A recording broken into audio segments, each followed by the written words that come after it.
하나님 말씀은 창세기 41장 1절로 8절 말씀 교독하겠습니다.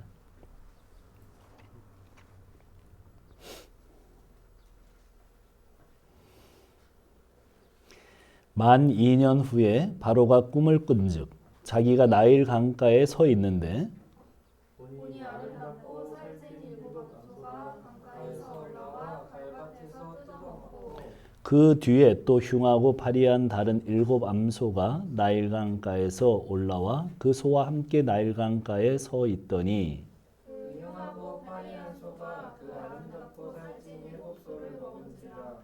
바로가 곧 깨었다가 다시 잠이 들어 꿈을 꾸니 한 줄기에 무성하고 충실한 일곱 이삭이 나오고 그 후에 또 가늘고 동풍에 마른 일곱 이삭이 나오더니 그 가는 일곱 이삭이 무성하고 충실한 일곱 이삭을 삼킨지라.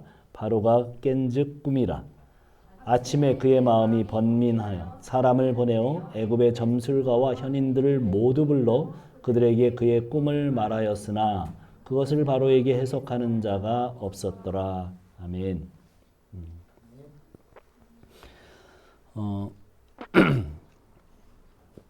40장은 술 맡은 관원장이 요셉을 기억하지 못하고 잊었다. 그렇게 이야기가 끝나죠. 물론 요셉이 그랬음에도 불구하고 단 한마디도 불평하거나 원망했다는 이야기는 성경에 기록하고 있지 않습니다. 그렇지만 우리가 조금만 생각해봐도 얼마나 힘들었을까 요셉이. 그의 시간은 지금까지 많은 아픔과 고통의 시간이었겠지만 그 꿈 해몽 이후의 시간들은 혹시라도 술 관원장이 자기를 감옥에서 석방시켜 주리라는 그 헛된 기대와 희망 고문으로 아마 더 힘든 시간들을 보냈을 듯합니다. 시간은 정말 느릿느릿하게 만 2년이 지나갔음을 41장에서 알립니다. 그렇죠. 남자들은 군대 시간 굉장히 느릿느릿 갑니다. 휴가 나오면 금방 가버립니다. 그 시간 아마 굉장히 느린 속도로 지나갔습니다. 우리가 읽은 1절에서 8절까지의 이야기는 이제 술 관원장이 석방되고 만 2년이 지난 다음 드디어 바로가 꿈을 꿉니다. 살찐 암소 7을 흉하고 파리한 소가 먹어버리는 꿈을 꾸죠. 또 그리고 다시 꿈을 꿨는데 이번엔 충실한 이삭 7을 가늘고 마른 7 이삭이 먹어버립니다. 얼마나 생생한 꿈인지 바로의 마음이 혼란스럽고 번민스럽습니다. 그래서 애굽의 모든 점술가와 현인들을 모두 불러 꿈을 해몽하려고 했지만 아무도 바로의 꿈을 제대로 해석할 수가 없습니다. 그 당시는 신의 아들인 바로 왕에게 꿈으로 많은 일들, 즉 흉조나 또 길조를 보여준다고 믿던 시대입니다. 그래서 많은 점술가들과 현인들이 왕의 주변에서 해석해주는 일을 하고 있었습니다.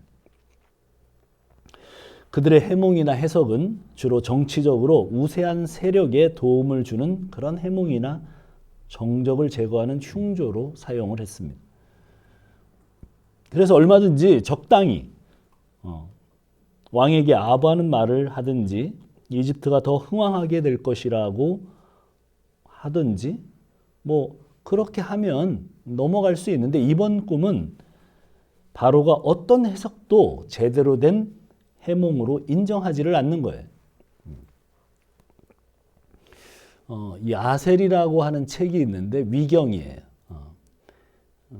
그 외경보다도 조금 더 나간 책이죠. 그런데 상당히 많은 부분의 창세기의 이야기를 적고 있는데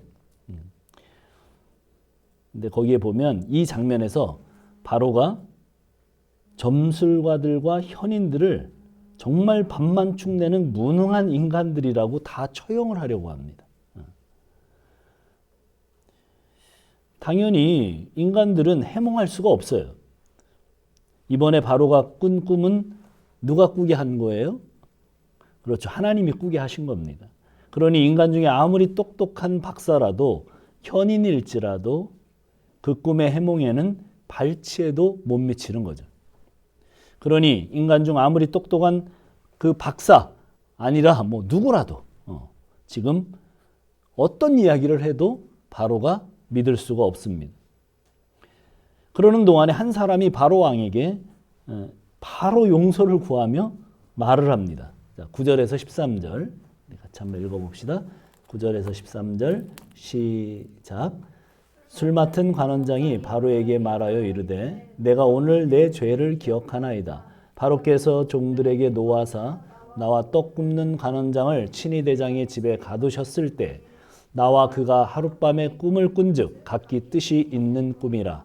그곳에 친위 대장의 종된 히브리 청년이 우리와 함께 있기로 우리가 그에게 말하매 그가 우리의 꿈을 풀되 그 꿈을 대로 각 사람에게 해석하더니 그 해석한 대로 되어 나는 복직되고 그는 매달렸나이다. 술 맡은 관원장이 바로에게 오늘 자기의 죄를 기억한다고 말합니다. 원문에는 자기 죄들입니다. 무슨 죄들이에요? 2년 전에 술 관원장과 떡 관원장은 자기들이 꾼 꿈 때문에 너무나 번민하고 있었습니다.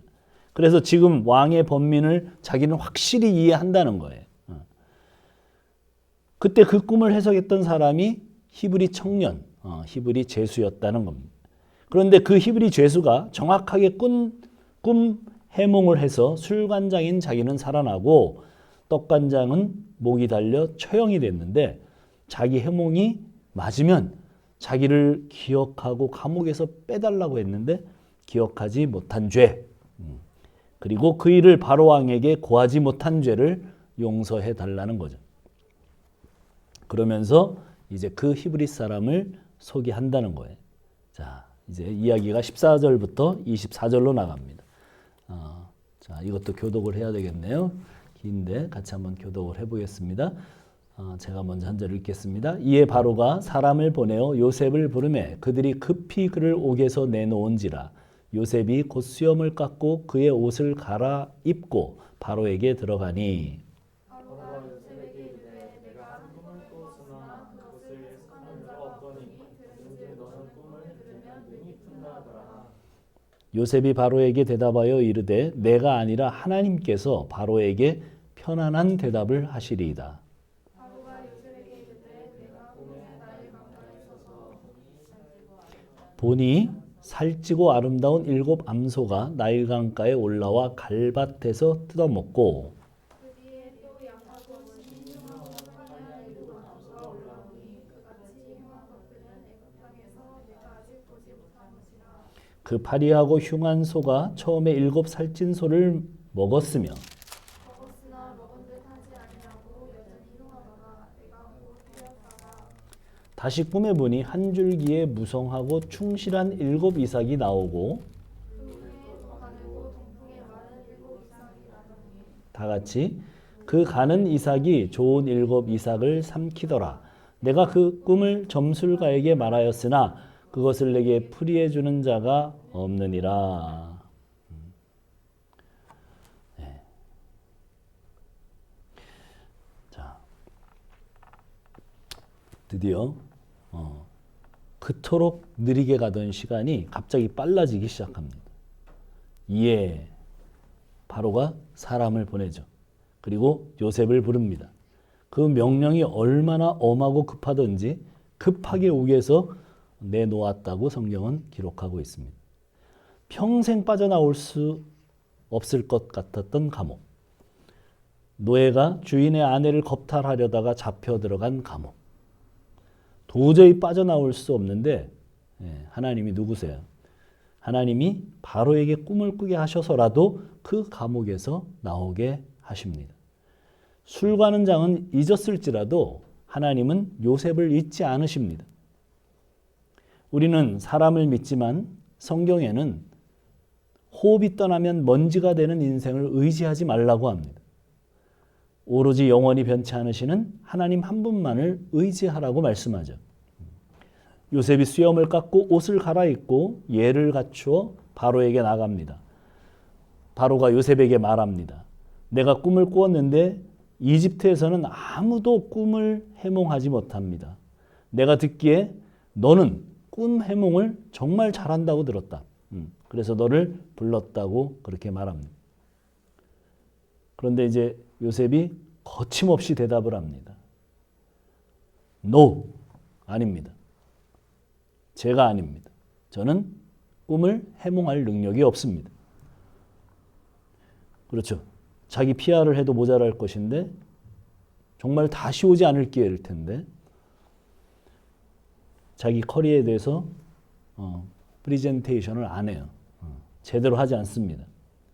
그러면서 요셉은 자기는 꿈 해몽을 할 수 없고 하나님께서 하실 것이라고 대답을 합니다. 이 중차대한 순간에 하나님을 말하다니.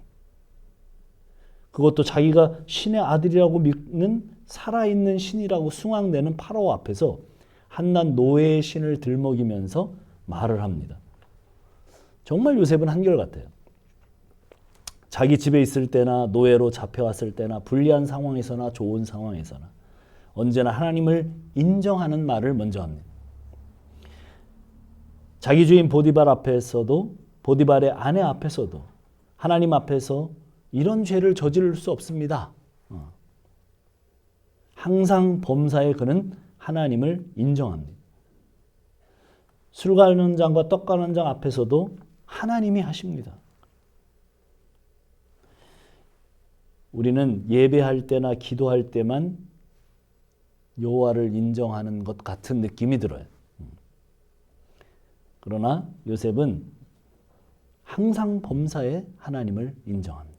예배할 때나 기도할 때나 모든 언제나 그의 삶을 살아가는 모든 시간 안에서 요셉은 하나님을 인정하는 삶을 삽니다. 그래서 요셉이 노예로 산 시간이나 죄수로서 감옥에서 썩은 모든 시간은 그래서 불행과 저주의 시간이 아니고 형통의 시간이었다는 거예요. 기다림의 시간이라기보다는 그 시간들 자체가 하나님 앞에서 범사를 인정하고 산 복된 시간이었다는 거예요. 우리는 어떻게 하면 하나님 앞에서 이런 복되고 형통한 삶을 살 수 있겠습니까? 그것은 범사에 하나님을 인정하는 삶입니다. 내가 모든 삶에서 이 일이, 이 상황이 정말 하나님 앞에 사는 것인가? 하나님 앞에 행하는 것인가? 하나님을 인정하는 것인가? 고민하면서 사는 삶 말이에요. 요셉이 모든 상황 속에서 노예로 사는 삶을 그 삶 속에서 감옥에서 죄소로 사는 삶에서 그런 삶이 도대체 무슨 영향력이 있겠습니까? 그러나 요셉이 범사에 하나님을 인정하고 사니 그 대단하지 않은 노예 죄수의 삶을 통해 세상을 변화시키는 엄청난 영향력으로 결국은 하나님이 일하실 것입니다. 우리는 요셉처럼 모든 상황에서 하나님을 범사에 인정하고 살면 되는 거예요. 당신의 삶이 정말 노예 같습니까? 감옥과 같아요? 그 비참한 노예의 삶과 감옥 같은 삶을 묵상하지 말고 그 삶에서 하나님을 범사에 인정하는 삶이 무엇인가를 생각하고 실천하며 살라는 것이죠. 요셉은 자기가 꿈 해몽을 하는 것이 아니라 하나님이 하는 것이라고 말하자 바로가 자기가 꾼 꿈을 자세하게 이야기를 합니다. 살찐 소와 살찐 이삭 이야기, 결국 흉측한 소와 이삭만 남은 이야기, 그런 이야기를 하고 나서 현인들과 점술가들이 이 꿈을 해몽해 주지 못했다. 이렇게 요셉에게 자세하게 말합니다. 자, 이제 25절부터 36절 우리가 또 읽어봅시다. 25절로 36절 교독합시다. 요셉이 바로에게 아뢰되 바로의 꿈은 하나라. 하나님이 그가 하실 일을 바로에게 보이심이니이다. 일곱 좋은 남편은 일곱 배로 일곱 좋은 이삭도 일곱 배니 그 꿈은 하나라. 그 후에 올라온 파리하고 흉한 7소는 7년이요 동풍에 말라 속이 빈 7이삭도 7해 흉년이니 내가 바로에게 이르기를 하나님이 그가 하신 일을 바로에게 보이신다니 이것이라. 온 애굽 땅에 7해 큰 풍년이 있겠고 후에 7해 흉년이 들므로 애굽 땅에 있던 풍년을 다 잊어버리게 되고 이 땅이 그치기를 원하니. 후에 든 그 풍년이 너무 심함으로 이전 풍년을 이 땅에서 기억하지 못하게 되리이다. 바로께서 꿈을 2번 겹쳐보신 것은 하나님이 이 일을 정하셨습니다. 하나님이 속히 행하시리니. 이제 바로께서는 명철하고 지혜 있는 사람을 택하여 애굽 땅을 다스리게 하시고 바로께서는 또 이같이 행하사 나라 안에 강력한 불을 두어 그 7해 풍년에 애굽 땅에 5분의 1을 거두되 그들로 장차 올 풍년에 모든 곡물을 거두고 그 곡물을 바로의 손에 돌려 양식을 위하여 각 성읍에 쌓아두게 하소서. 이와 같이 그 곡물을 이 땅에 저장하여 애굽 땅에 임할 7해 흉년에 대비하시면 땅이 이 흉년으로 말미암아 망하지 아니하리이다. 요셉은 꿈 이야기를 듣고 바로에게 꿈을 풀어줍니다. 뭐 잠깐 기도해보고 하겠습니다라든가 조금 더 생각할 시간 여유를 주세요. 뭐 그러지 않습니다. 그리고는 세상을 주관하시는 하나님이 앞으로 하실 일을 바로에게 보이신다는 것이라고 하면서 말해요. 무슨 말을 합니까? 하나님이 꾸게 하셨고 그래서 사람으로는 그 꿈을 해석할 수 없다는 것이고 하나님이 알게 하는 사람 그 대리자만 그 꿈을 해석할 수 있는데 바로가 꾼 꿈은 바로 하나님이 앞으로 하실 일이다. 이렇게 말합니다. 조음 7마리 암소와 잘 여문 이삭 7개도 7년간 풍년을 말하는 것이고 야인 7마리 소와 속이 비어 말라 비틀어진 이삭은 7년간 흉년인데 나중에 오는 흉년이 너무나도 심해서 모든 사람이 굶어 죽는 기근이 온다는 내용이에요. 그리고 이 일은 하나님이 이미 하시기로 결정하셨고 빠르게 행할 것이다. 이렇게 못을 박습니다. 요셉은 바로에게 하나님이 하신다고 계속 말을 해요. 뭐 사실은 예절을 갖춰서 말하지만 하나님 말씀을 전하는 것이기 때문에 단호하고 정확해요. 상대방이 듣고 어떨까? 뭐 이런 생각이 전혀 없어요. 거침없이 이야기를 합니다. 이게 상당히 어려운 얘기입니다. 그냥 이렇게 성경에 나와 있으니까 그냥 이런 게 가능한가 보다 하겠지만 사실은 죄수고 노예였습니다. 출신이. 그런 자가 어떻게 감히 그 전 세계를 지금 지배하고 있는 파라오 앞에서 뭐 입을 놀릴 수가 없죠. 연결될 수가 없는 그런 거예요. 그런 상황이 정말 바로 일생에 한 번도 일어날 수 없는 그런 일이 지금 벌어지고 있는데 그 히브리 제수가 아주 거침없이 기탄 없이 말을 하고 있는. 그렇죠. 우리가 하나님 말씀을 전할 때 가져야 될 자세겠죠. 그가 누구일지라도, 그가 아무리 지체 높은 사람일지라도 그렇게 그런 자세로 하나님의 말씀이면 전해야 될 겁니다. 그리고 하나님의 이름만 드러내고 하나님의 일하심만을 강조해요. 뿐만 아니라 그 상황에 대한 대비책까지 알려줍니다. 누가 알려달라고 했습니까? 그런데 그 지엄한 군주 앞에 묻지 않는 말에 답하는 것은 곧 죽음을 의미하는 거잖아요. 그런 겁니다. 그런 시대인데 요셉은 노예 죄수인데도 불구하고 이런 이야기를 다 그냥 합니다. 하나님은 있을 수 없는 상황을 만드시는 분이죠. 그 하나님을 알기에 요셉은 그 당시 가장 큰 제국의 파라오 앞에서 당당하게 말하고 알려주고 있습니다. 사실 요셉은 스펙이 없습니다. 그는 MBA나 박사과정을 졸업하지 않았습니다. 그는 신학교를 졸업하거나 PhD를 하지 않았습니다. 그의 학교는 노예생활 전공의 감옥생활을 졸업했습니다. 그런 그가 거침없이 대제국의 살 길을 지금 제시하고 있는 거예요. 그의 공부는 늘 현장이었습니다. 현장에서 하나님 앞에서 살았습니다. 많은 젊은이들이 스펙이 없다고, 자기는 지방 출신이라고, 가방끈이 짧다고 뭐 그런 이야기들을 많이 합니다. 그런 얘기할 시간에 현장에서 하나님 앞에서 범사에 하나님을 인정하는 태도로 사는 것, 그것이 오늘 아주 중요한 교훈일 것 같아요. 그런 시간이 있으면 정말 현장에서 그게 어디가 되든 그런 이야기와 그런 생각을 접고 하나님 앞에서 범사에 하나님을 인정하는 삶을 사는 것. 이어지는 요셉의 정책 제안을 봐요. 파로께서는 명철하고 슬기로운 사람을 책임자로 세우셔서 이집트 땅을 다스리게 하시는 것이 좋겠습니다. 왕께서는 전국의 각 관리들을 임명하여 풍년이 계속되는 7해 동안에 이집트 땅에서 거둔 것의 5분의 1을 해마다 받아들이도록 하시면 될 것입니다. 거두어들인 곡식들을 각 성읍의 곡식을 갈무리하도록 하시면 흉년을 대비할 수 있습니다. 개역개정에는 완곡하게 표현을 했지만 히브리 원문은 명령을 하고 있는 거예요. 명령어를 써요.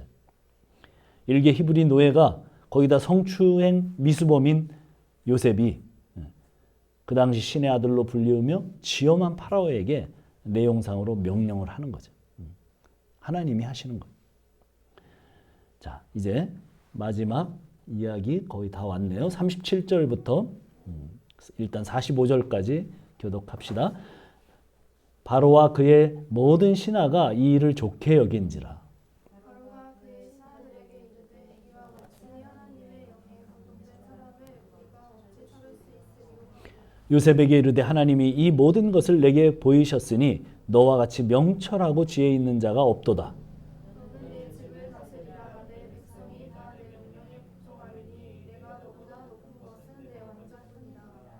바로가 또 요셉에게 이르되 내가 너를 애굽 온 땅의 총리가 되게 하노라 하고 자기의 인장 반지를 빼어 요셉의 손에 끼우고 그에게 세마포 옷을 입히고 금사슬을 목에 걸고 자기에게 있는 버금술에 그를 태우매 무리가 그의 앞에서 소리 지르기를 엎드리라 하더라.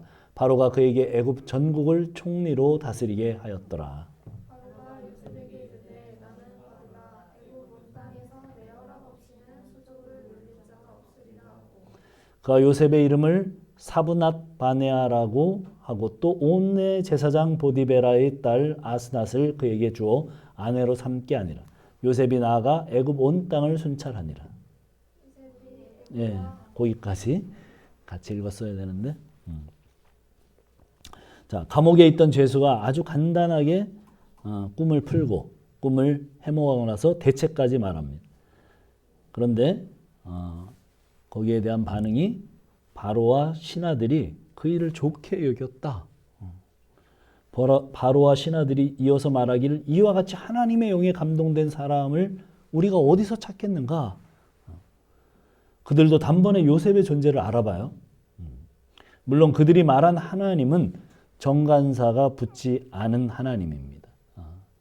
히브리어 하가 붙지 않았고 영어로 따지면 뭐냐면 갓, god가 소문자예요. 신들이죠. 여기 지금 이집트는 다신교예요. 여러 신들, 그 중에 어떤 히브리 사람 하나가 믿는 그런 신이다 이런 얘기. 그런 신에게 감동된, 어쨌든 신에 감동된 그런 사람을 어디서 찾겠느냐. 요셉은 매사 하나님 앞에서 행했고 중요한 결정의 순간에 항상 하나님 앞에서 했고 모든 선한 일들 전부 하나님의 이름으로 하며 자기를 부인한 결과, 자, 애굽의 노예로 살 때나 감옥에 있을 때나 하루하루 제대로 그렇게 살았습니다. 요셉에게는 땅의 시간이 아니고 하나님 앞에 있는 하늘의 시간을 산 것이죠. 어떤 어려움이 와도 그의 어려움에 쓰러지지 않고 그 어려움에 빠져 있지 않고 그는 마땅히 해야 할 그 땅의 일을 했습니다. 그 주제는 하나님 앞에 사는 사람으로 어떻게 주변 사람들을 돕고 그들의 삶의 어려움을 풀어줄까였어요. 그의 삶의 태도입니다. 노예 생활을 할 때나 감옥 생활을 할 때나 그가 점점 더 그런 사람으로 계속 성숙되어져 갔죠. 이제 이집트 전체가 요셉의 도움을 바라는 그런 상황까지 오게 됐습니다. 처음에는 보디발, 그의 집 식구들, 그리고 감옥에 있는 그 감옥 간수장, 뭐 이런 사람들이 요셉의 도움을 바라다가 이제는 그 전체 군주인 파라오가 요셉의 도움을 바라고 있는 거죠. 바로가 말합니다. 너는 내 집을 다스려다오. 그리고 애굽의 총리로 삼고 국무총리 취임식을 거행합니다. 인장반지를 주었다는 것은 모든 일을 결제할 수 있는 권한을 주었다는 것이죠. 그리고 왕의 옷을 입히고 왕의 치장을 갖추고 복음 수레를 태워 퍼레이드를 합니다. 그리고 경호대를 붙여서 복음 수레. 왕은 1, 2호를 다 갖고 있는데 1, 2호 차 중에 2호 차를 누구한테 준 거예요? 지금 요셉에게 주고 그 차를 타고 지나갈 때마다 모든 사람들에게 엎드리라 명합니다.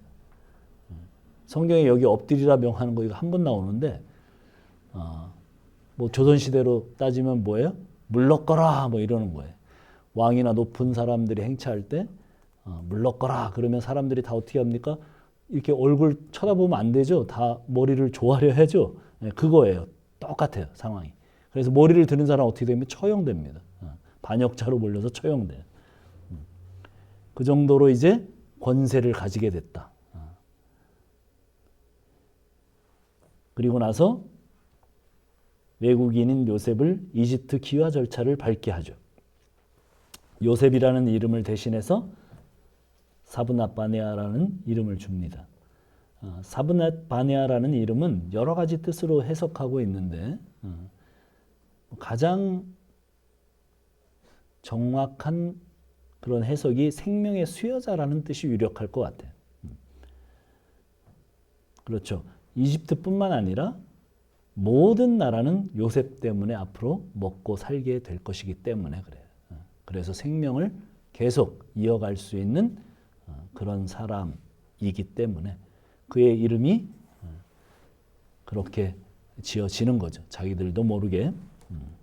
이제 마지막 46절에서 57절까지 이야기, 마지막 이야기입니다. 교독해 봅시다. 요셉이 애굽 왕 바로 앞에 설 때 30세라. 그가 바로 앞을 떠나 애굽 온 땅을 순찰하니 요셉이 애굽 땅에 있는 그 7년 곡물을 거두어 각 성에 저장하되 각 성읍 주위에 밭의 곡물을 그 성읍 중에 쌓아두매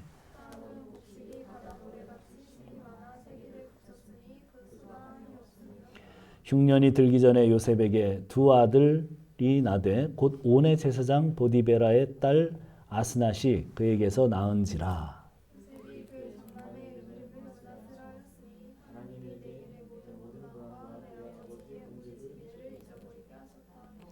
하나님의 이름을 에브라임이라 하였으니 하나님이 나를 내가 수고한 땅에서 번성하게 하였다 함이었더라. 요셉의 말과 같이 7해 흉년이 들기 시작하매 각국에는 기근이 있으나 애굽 온 땅에는 먹을 것이 있더니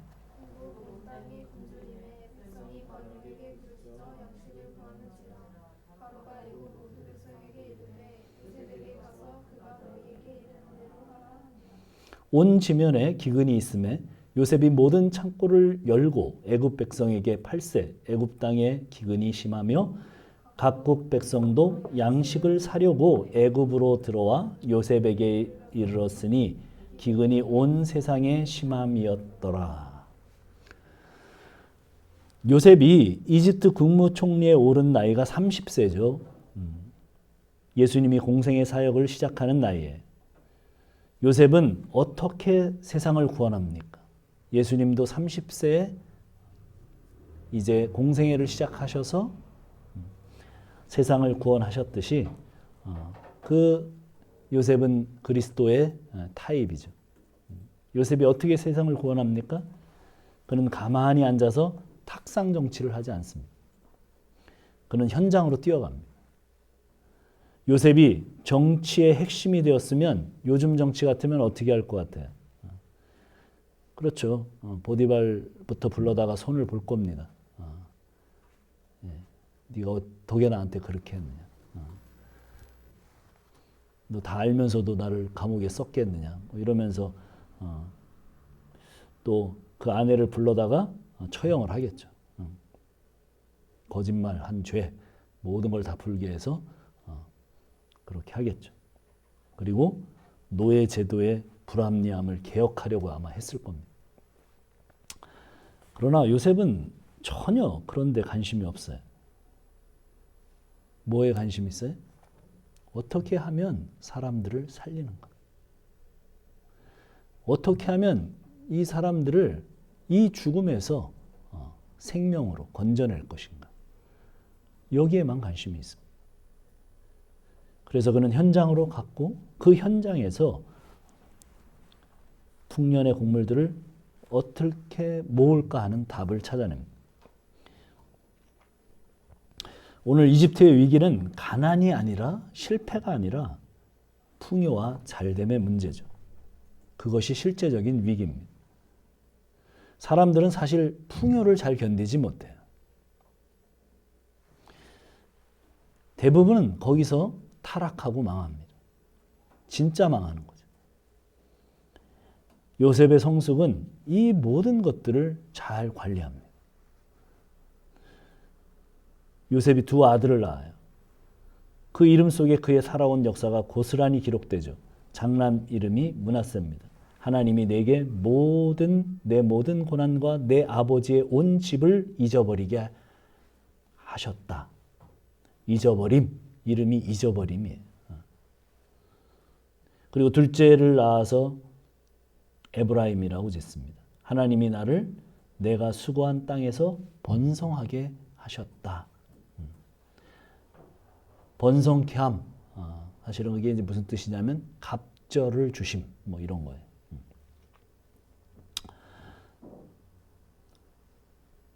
드디어 이 이야기의 하이라이트로 달려갑니다.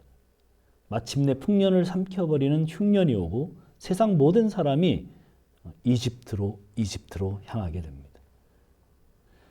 왜요? 거기만 생명을 유지할 곡식이 있기 때문입니다. 세상 사람들을 살리는 이 모든 일을 가능하게 한 것은 절대 야곱의 집에서 채색 옷을 입고 자기 꿈을 과시하는 그런 속에서는 절대 불가능할 임무예요. 이 모든 것이 가능했던 것은 그가 당한 고난과 시련이라는 그 연단을 통해서 가능하게 했습니다. 연단은 요셉을 성숙해 하게 하는 그런 하나님의 계획이었습니다. 고난과 역경 속에서 요셉은 하나님 앞에서 살았습니다. 그 세대의 풍조를 따르지 않고 고난이었지만 하나님과 함께함을 택했습니다. 하나님의 복과 하나님의 형통을 붙들었습니다. 그것이 요셉을 성숙하게 한 것이죠. 성숙은 나 개인이 대단히 수양이 되어서 엄청난 인격이 돋아야 돼서 그런 성품이 나오는 그런 게 아닙니다. 우리가 마태복음 8복에서 계속 본 것처럼 나는 오늘도 유일하신 복이신 주님. 그래서 또 그 십자가가 필요한 존재입니다. 그걸 절실히 상황과 말씀 속에서 깨닫는 것이 성숙이에요. 나아지거나 발전이 없는 자신에 대해서 진저리가 쳐지는 그 감각, 그게 성숙이에요. 마치 사도 바울이 그렇게 발전되어진 사람처럼 보일지라도 그 심중에는 오라 나는 곤고한 자로다. 이 사망의 몸에서 누가 나를 도대체 자유케 하고 꺼낼 것인가? 그런 감각, 그게 새로워지는 겁니다. 그래서 모양새 빠지게 어떻게 합니까? 오 하나님, 나는 곤고한 자입니다. 오 하나님, 나는 입술이 부정한 자입니다. 오 하나님, 저는 죄인입니다. 나를 떠나소서. 그렇게 또 십자가를 붙드는 삶, 그게 성숙한 것입니다. 다른 것은 모르겠어요. 그걸 복이라고 선포하고 그 복을 받으라고 제가 결론을 그렇게 내릴 거 아닙니까? 요셉에게 임한 이 복을 받으라고. 사실은 생각해 보면 그게 저주죠. 얼마나 고통스러운 삶이에요. 그런데 성경이 그렇게 얘기를 해요. 요셉의 생애를 관조해 보면 우리가 침착하게 따라가 보면 그런 얘기예요.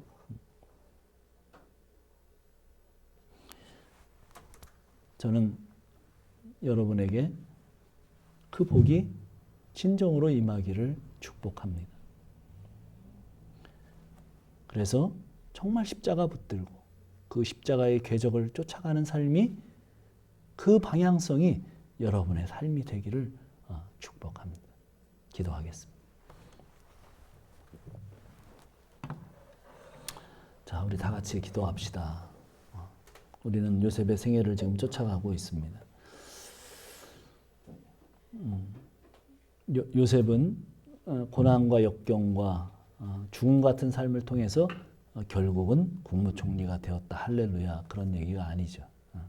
그는 오히려 그 감옥과 그 노예의 삶 속에서도 언제나 하나님과 함께했던 형통의 삶을 살았습니다. 그것이 하나님이 함께 하셨기 때문이라고 말합니다.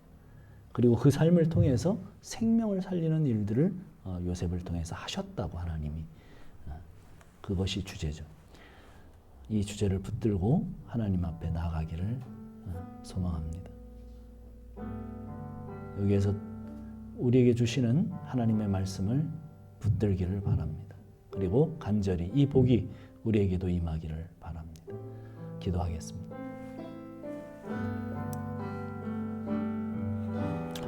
하나님, 매력 없는 그런 말이고 우리에게 동기부여가 되지 않는 그런 이야기들일 것 같습니다.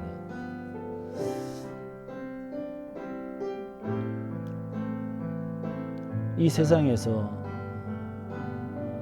초라하게 되고 이 세상에서 찍기와 같이 되는 것을 원하는 사람은 없습니다. 그러나 하나님의 사람들의 행적을 쫓아가 보면 항상 만물의 찍기와 같이 되는 삶, 초라해지는 삶, 고통스러운 삶,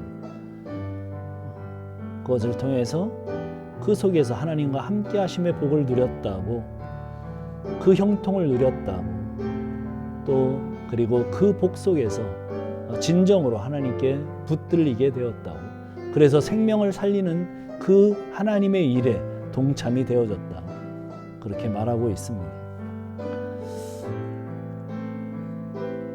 세상적인 관점으로 거칠어 보이고 어려워 보이고 힘들어 보이는 이 모든 일들 가운데서 하나님, 우리에게 이것이 복임을 알게 하는 눈을 뜨게 도와주시옵소서. 그 연단의 과정 속에서 괴로움과 고통과 슬픔과 여러 가지 거침이 되는 그러한 모든 감정들이 올라올 때 그것이 복임을 알게 하시고 그것이 우리를 성숙케 하는 것임을 알게 하시고 그 성숙의 도를 붙드는 저희들이 될 수 있도록 주여 도와주시옵소서. 오 하나님 감사합니다. 함께 하시옵소서. 예수님의 이름으로 기도합니다. 하나님 감사합니다. 오히려 국무총리가 된 다음에는 형통했다는 이야기가 없습니다. 오히려 국무총리가 돼서 사람들의 생명을 살리는 일에 집중하고 있을 때는 하나님께서 형통하는 복을 주었다는 이야기가 발견되지 않습니다. 하나님의 형통을 다시 생각해 보게 하는 본문이었습니다.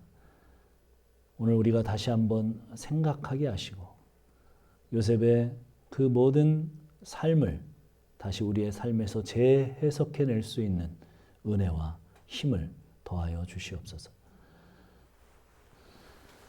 이제는 우리 구주 예수 그리스도의 사랑과 하나님의 극진하신 은혜, 성령님의 감동하시는 또 교통하시는 은혜가 이제 요셉의 삶에서 우리의 삶을 다시 반추해 보기를 원하는 우리 가족 머리 위에 영원토록 함께 하실지어다.